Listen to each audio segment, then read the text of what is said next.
जो गुरु हैं उनकी बात कर लेते हैं। और पहले गुरु का नाम है गुरु नानक देव।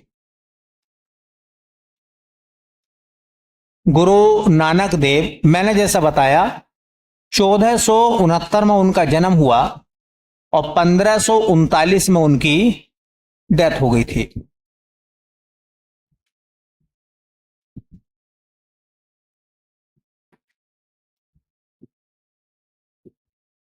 देखिए, सिखों के जो पहले गुरु हुए हैं गुरु नानक देव, तो इनसे एक सवाल पूछा गया है इनके जन्म के बारे में।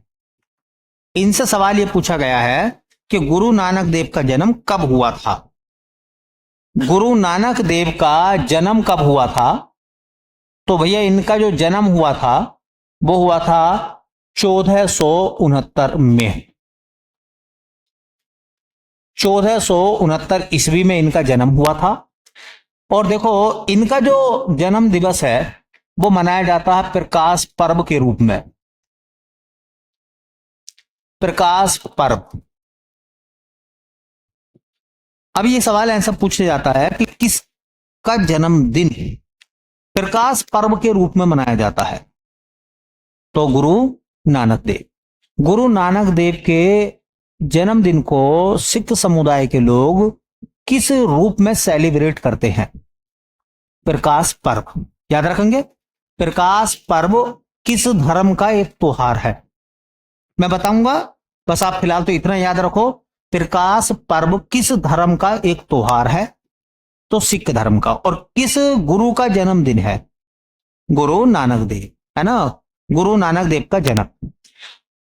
पहला सवाल एक तो यह बनेगा कि गुरु नानक देव का जन्म कब हुआ था? 1469 में। और उनका जन्मदिन किस रूप में सेलिब्रेट होता है? प्रकाश पर्व के रूप में। ठीक है, चलिए अब दूसरा सवाल यह है कि गुरु नानक देव का जन्म स्थान क्या है? जन्म स्थान जहां पर उनका जन्म हुआ था, तो आपने नाम सुना होगा, नाम है तलवंडी। तलवंडी को अब जो कह रहे हैं ना वो ननकाना साहिब कहते हैं। ननकाना साहिब। याद रखो, गुरु नानक देव का जन्म जो हुआ था वो तलवंडी में हुआ था। और तलवंडी को अब क्या कहते हैं, है ना, तो ननकाना साहिब या नानकाना साहिब, नानक से संबंधित है ननकाना साहिब, वहां पर उनका जन्म हुआ था। और ये जो बर्थ प्लेस है इनका वो पाकिस्तान में है। ठीक है, पाकिस्तान में है। अब तुमसे पूछेंगे कि पाकिस्तान में कहां है? तो पंजाब प्रांत में। कहां है? जो पाकिस्तान का हिस्सा है एक पंजाब प्रांत है उनका भी, तो वहां पर उनका जन्म हुआ था। ये जरूर याद रखें।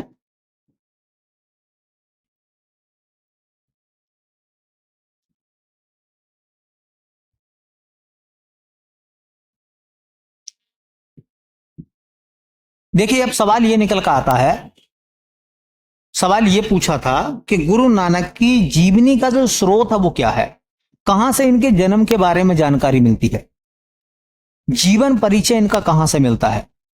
तो किस किताब में, किस पुस्तक में उनके जन्म के बारे में जानकारी दी गई है?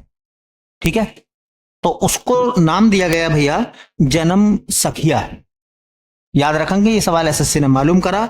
तो गुरु नानक की जीवनी का जो स्रोत है, उनके जीवन परिचय का जो स्रोत है वो जन्म सखिया है।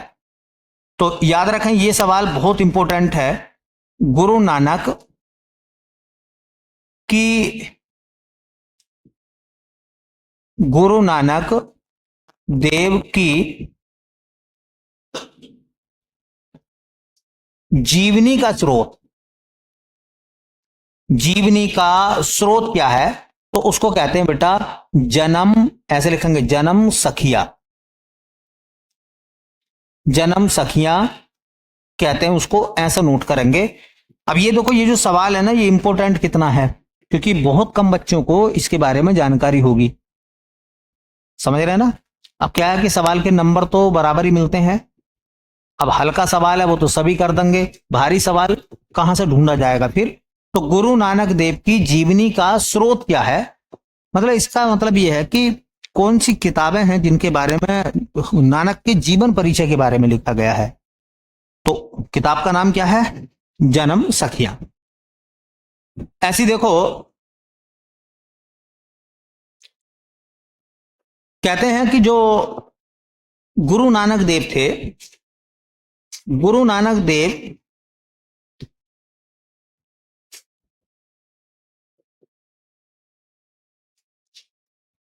उनसे संबंधित एक सवाल पूछा गया है। गुरु नानक देव की जो उपजाति थी वो क्या थी।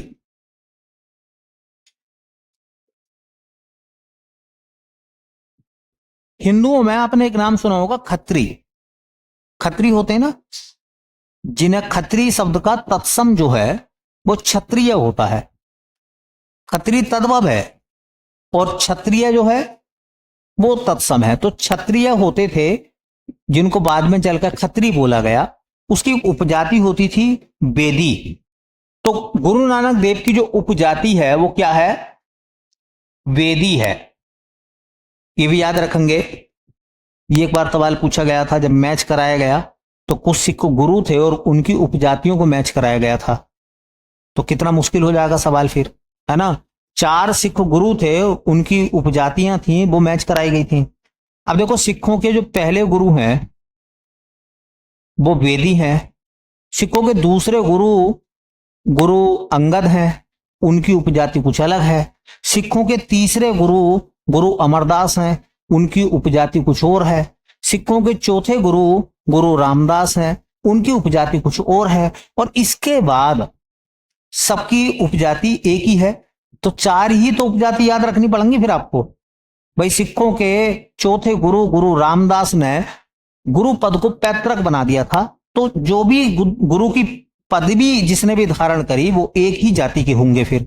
तो 4 ही हमें नाम नोट करने हैं। तो पहला नाम मैंने बता दिया, गुरु नानक देव की उपजाति कौन सी थी, तो वेदी। गुरु नानक देव के जो पिता थे उनका नाम था कालू मेहरा।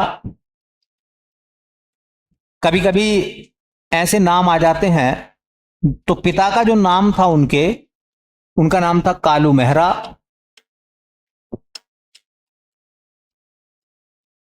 और उनकी जो मां थी, उनकी माता का जो नाम था वो नाम था तृप्ता। तो ये मां का नाम और पिता का नाम, ये जरूर यहां से आपको थोड़ा सा याद रखना पड़ेगा, क्योंकि जैसे रेलवे का एक एग्जाम था तो उसमें ये सवाल पूछा था कि सिखों के पहले गुरु गुरु नानक देव थे, उनके पिता का नाम क्या था। अब ये ग्रुप डी का सवाल बता रहा हूं मैं। ग्रुप डी में पूछा तो मैंने कि ये वाला सवाल तो तुम किसी आईएएस से पूछते तैयारी करने वाले से तो वो भी हिल जाता, क्योंकि उसे नानक का पता है, नानक के पिताजी के नाम का तक नहीं पता होता। तो थोड़ा सा ध्यान रखें, कभी कभी सवाल हल्का होता है लेकिन हमें भारी लगता है क्योंकि हमें पता नहीं है। चलिए, जो गुरु नानक देव हैं उनके बारे में देखिए, यह कहा जाता है कि इन्होंने 5 बार देश का भ्रमण किया।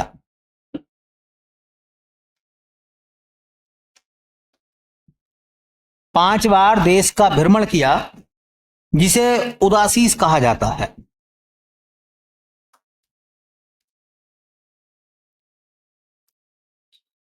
जिसे उदासीस कहा जाता है।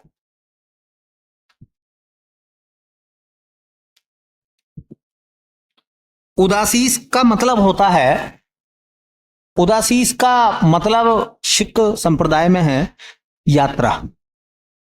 यात्रा ही तो हो गई। 5 बार देश का भ्रमण करने का मतलब क्या हो गया कि कन्याकुमारी से लेकर कश्मीर तक, है ना, पूरब से लेकर पश्चिम तक उन्होंने देश का 5 बार दौरा करा। अच्छा, 5 बार दौरा करने का मतलब होता है कि वो बीच बीच में रुके। अभी जहां जहां वो गए वहां वहां बाद में चलकर गुरुद्वारे बने। समझो मेरी बात को, बाद में चलकर गुरुद्वारे बने। बाद में तो बने, वो पहले थोड़े ना थे। तो कहते हैं कि ज्ञान आपको ऐसे नहीं मिलता, ज्ञान आपको ऐसे नहीं मिलता, घर बैठे तो कुछ मिलता ही नहीं है, घर से बाहर निकलना पड़ता भाई। कमाना है तो भी बाहर जाना ही पड़ेगा, और नॉलेज भी अगर गेन करनी है तो बाहर निकलना पड़ेगा, है ना। ठीक है, क्योंकि रील की लाइफ में और रियल लाइफ में बड़ा फर्क है। ठीक है, हाँ, डिजिटल कैमरे से जो आपका फोटो खींचा जाता है, आप इतने सुंदर हैं नहीं जितने दिखा दिए गए हैं, है ना। और आधार कार्ड पर जो आपका फोटो छापा गया है, आप इतने बुरे भी नहीं है। तो इसका मतलब कैमरा कुछ और दिखा रहा है और रियल लाइफ कुछ और है, क्योंकि कैमरे में जितना आता है सिर्फ आप उतना देखते हैं, और वो भी मॉडिफाई होता है नहीं होता, है ना, कि फिल्टर लगा लूं थोड़ा सा फोटो अच्छा आ जाएगा, आदमी तो खैर मैं ऐसा ही हूं। इसलिए रियल में और रील में बड़ा फर्क है। जब आप किसी व्यक्ति से वास्तव में मिलते हैं और तो कुछ बात और होती है, और जब आप फोन पर बात कर रहे होते हैं तो कुछ बात और होती है। इसलिए कहते हैं ना कि घर से बाहर जब आप निकलते हैं तो संसार को देखते हैं, उसमें अच्छे लोग भी आपको मिलते हैं, बुरे लोग भी मिलते हैं, परेशान भी मिलते हैं, खुशहाल भी मिलते हैं।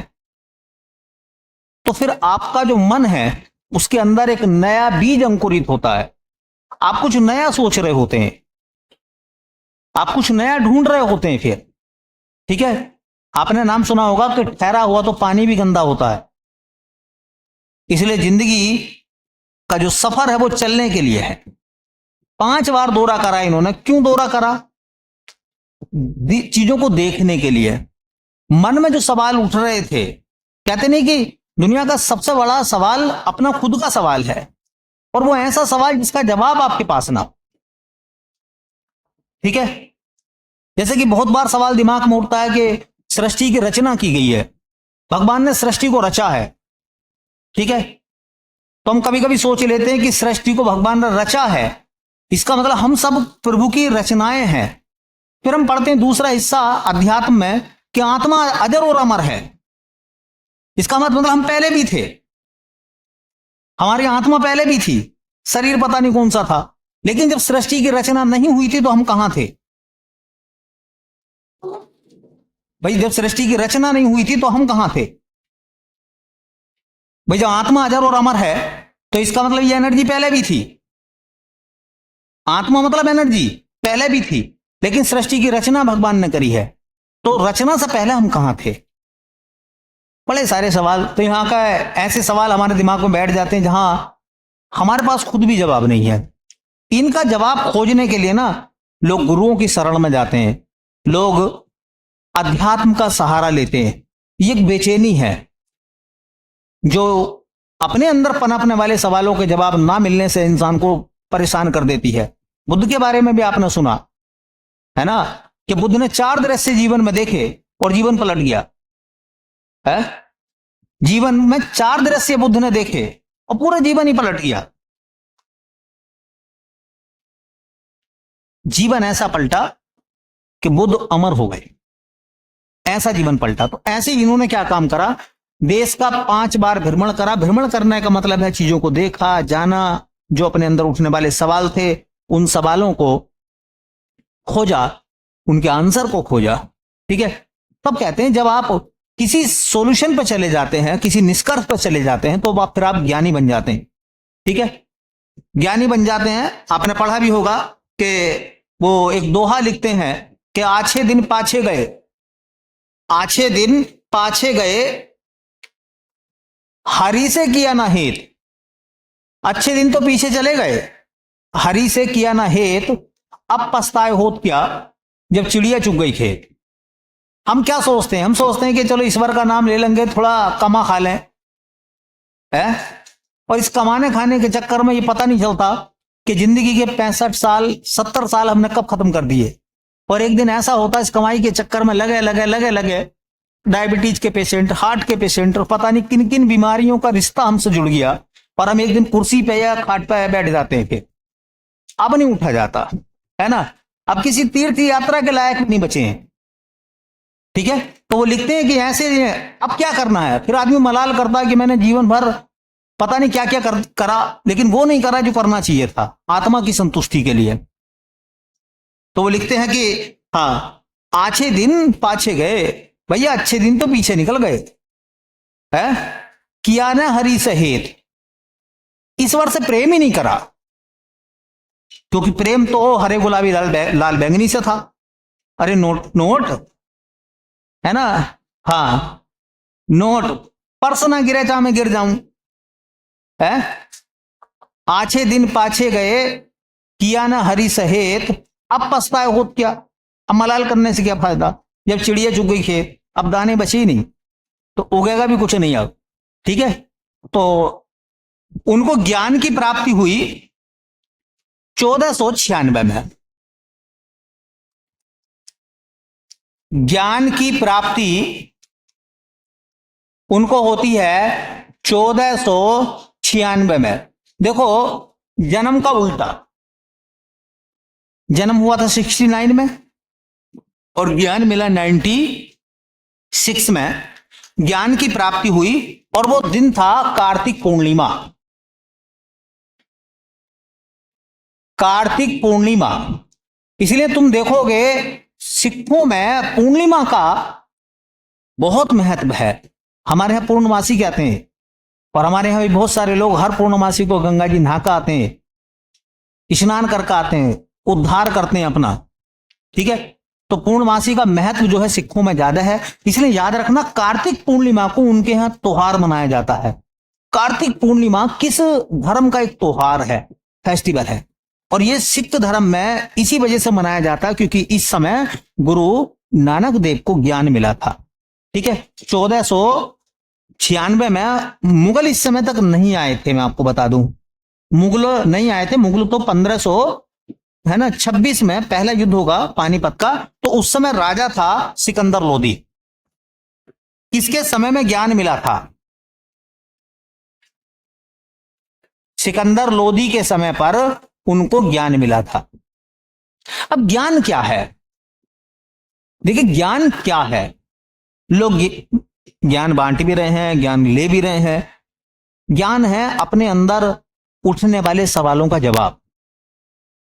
जब आपके पास में हर सवाल का जवाब पैदा हो जाता है या आप ढूंढ लेते हैं तो आप ज्ञानी बन जाते हैं। भाई ज्ञानी किसे कहेंगे, हम ज्ञानी थोड़ी ना है ना भाई। हम लोग भौतिक जगत का ज्ञान जो इकट्ठा कर रहे हैं, हम ज्ञानी नहीं है। ज्ञानी वो है जो आध्यात्म के ऐसे रहस्य कोई नहीं जान पाया, उसको वो जान लेते हैं, उसको वो जान लेते हैं। कोई सवाल आपके दिमाग में हो और उसका जवाब आपको मिल जाए और वो सही जवाब आपको मिल जाए, इसका मतलब आपको उस चीज की फिर नॉलेज हो गई है। ज्ञान हुआ या नहीं हुआ, बोलो? बचपन में साइकिल चलाते चलाते साइकिल की चैन एक दिन उतर गई, वो चढ़े ही ना। ठीक है, तो साइकिल की चैन से ज्यादा हाथ काले हो गए और उससे कहीं ज्यादा मुंह, क्योंकि वो मुंह से पसीना आ रहा था तो वही पूछ लिया हाथ। फिर बाद में आइडिया आया कि अब घर जाएंगे तो घर पिटाई होगी, तो जब काम सीधा ना हो रहा हो तो उल्टा कर लो। तो हमने देखा उल्टी साइकिल करके देखा, साइकिल उल्टी करके देखा, चैन खींची तो निकल गई, फिर चढ़ाई। इसका मतलब एक नया तरीका जो है हम लोगों ने सीखा। अब ये तो आपने आज तक ये चीजें देखा नहीं है ऐसा, लेकिन आप कर रहे हैं। फिर इसका मतलब अब उस चीज के बारे में जानकारी आपको हो गई है, आपको ज्ञान मिल गया। तो ज्ञानी होने का मतलब यह है कि ऐसे सवाल जिनके जवाब आपको पहले पता नहीं थे, अब वो सवाल के जवाब आपको पता चल गए हैं, तो आप ज्ञानी बन गए हैं। ठीक है, तो फिलहाल जो है यहां इस पड़ाव को रोक रहे हैं और ज्ञान की बात है तो जो गुरु नानक देव हैं वो ज्ञान का प्रचार करेंगे। ठीक है, तो बाकी कल देखते हैं